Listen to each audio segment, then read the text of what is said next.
gudang tu, barang Hafiz Enterprise terlalu banyak. Kontainer mandi gila bapak sampai tak muat. Aku dah pening fikir macam mana. Betapa telefon lah wak ni siapa? Wak keripik siapa namanya lu? Ya Allah, wak tu gig. Tengok wak tumbang barang kejap boleh tak? Mungkin sebulan ke sebab nak raya masa tu kan. Ya Allah, ya boleh kena. Boleh lah, boleh. Tak apa, pakai je. Dia tak minta bayaran. Dia dah baca kat situ, rasa macam malas lah nak keluarkan barang. Tanya, wak, sewa terus lah wak. Berapa harganya? Kan? Berapa yang kau nak bayar? Segan lah nak tu nampak kelebihan. Waktu gig tu, abang paling suka.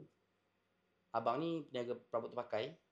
Tapi dia suka tengok abang. Dia datang. Abang yang sembuh, abang yang angkat, abang yang gosok perabot masa kedai abang kecil kan.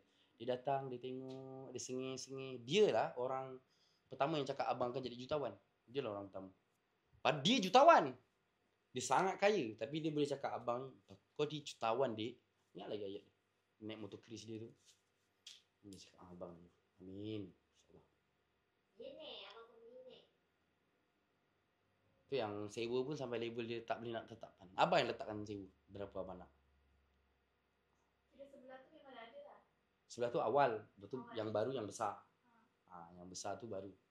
Lalu abang ambil yang tu dulu. Sebab abang minta yang besar tu tukar signboard. Signboardnya berbenda kan. Lalas.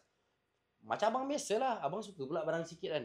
Dah ambil gudang tu satu malam je penuh. Gudang yang sebelah tu. So macam lalas. Tak boleh ni. Aku fikir staff aku lah. Kesian ni orang panas-panas. Asyik nak takkan nak berpanas. Letak kat dataran semua barang kan.